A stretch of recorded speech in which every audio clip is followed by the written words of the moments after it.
The police on Friday released a statement saying that a 53-year-old woman, Nicola Sturgeon, and a 71-year-old man, Colin Beattie, the party treasurer, were still under investigation. One Sunday newspaper reporting this morning that senior figures in the party are worried about the prospect of further arrests. So that long shadow of that police investigation is really still hanging over them.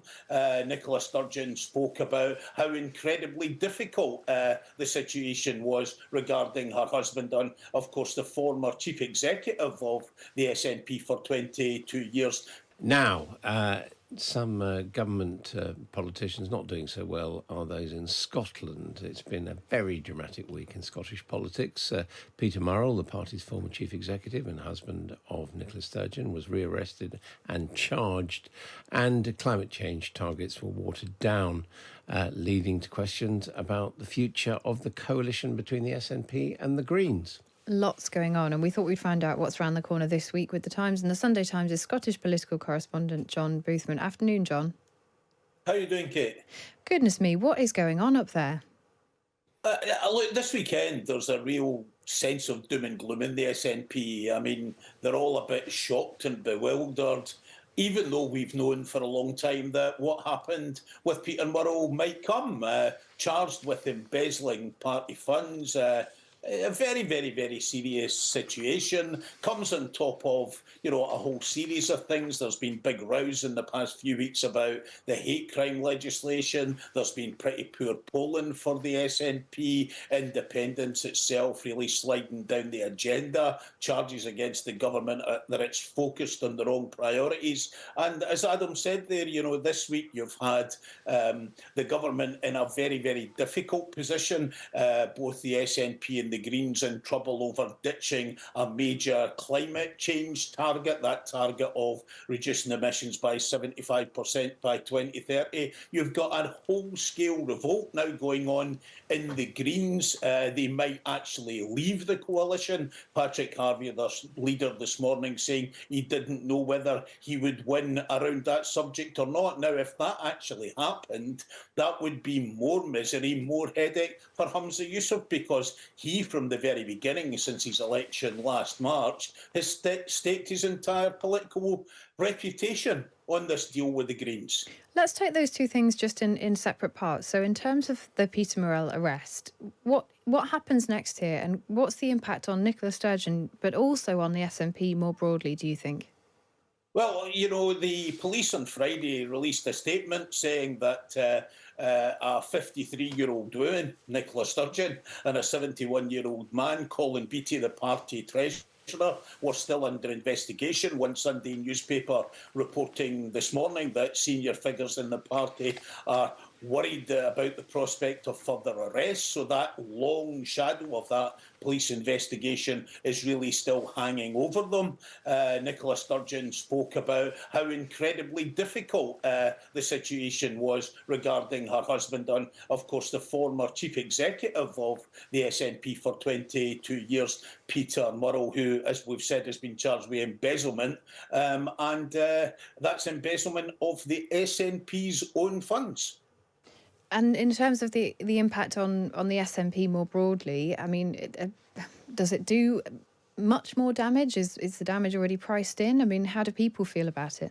Well, if you talk to any SNP candidates or MSPs at the moment, they'll tell you they're getting quite a torrid time in the doors. All of those issues that I mentioned earlier, hate crime, going back to the gender recognition bill, all these identity issues, people are accusing them of not being focused on the real priorities, those priorities for people like in Scotland, just like the rest of the United Kingdom, being round about the cost of living, being round about the economy. And all of that is bearing down badly in the SNP. There's been 3 polls, I think, in the last 3 weeks, each of them showing that Labour would win 28 seats in Scotland out of the 57, and the SNP would win 18. John Curtis, the psephologist, saying only yesterday that at the general election, the SNP faces electoral calamity. Now, if that were to happen, Humza Yousaf, I don't think, would last very long. Already other papers this morning reporting, including our own in the Sunday Times, that people are lining up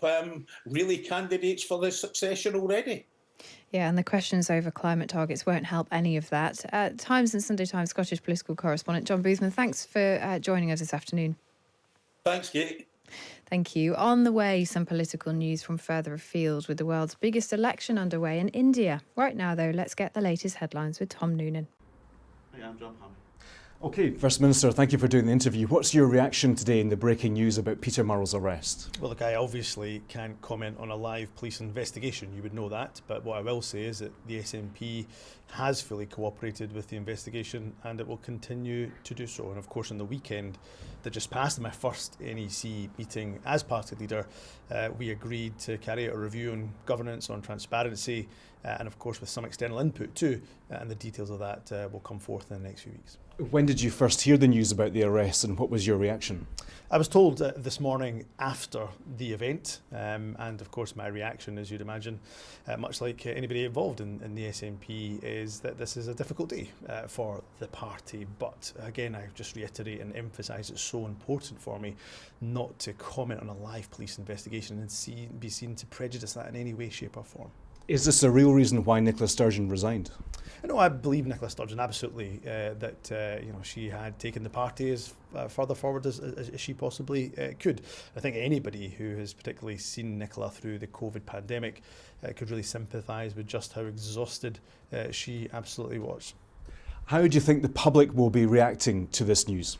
Well, I think there'll be concern from the public, but again, there is a live police investigation underway, and we will wait to see what comes at a conclusion of that police investigation. And what does this mean for the Sturgeon legacy? Look, Nicola Sturgeon's legacy, particularly in around tackling child poverty and around the promise that she has made to care experienced young children, I think those legacies stand firm, and they are foundations that I want to build upon. Now, of course, the police investigation and the news this morning is challenging, is difficult. I'm not going to pretend otherwise, but the reason I'm here is to focus on the priorities of the day and the priorities of the Scottish people at large. You've not been an office bearer in the SNP, but now you are taking on the leadership of the party. Labour say there's been a culture of secrecy and cover-up. Are you wanting to get your hands in the party and just find out what indeed has been happening? Well, as you'd imagine, one of the early conversations I had was as party leaders with, for example, our party lawyers, and to understand not just the finances of the party, but around governance and transparency. And that's why in my first meeting as leader of the NEC on Saturday was to get the NEC to agree to a course of action around governance, around transparency, with some external input. I think that external input is going to be really important because people do have questions about the party, about transparency, about our finances, and I think we have to reassure our own party membership as well as the broader Scottish public. You said in the campaign you want to be your own man. You're trying to make your points this week. This is an inauspicious start to your leadership. Are you frustrated at that?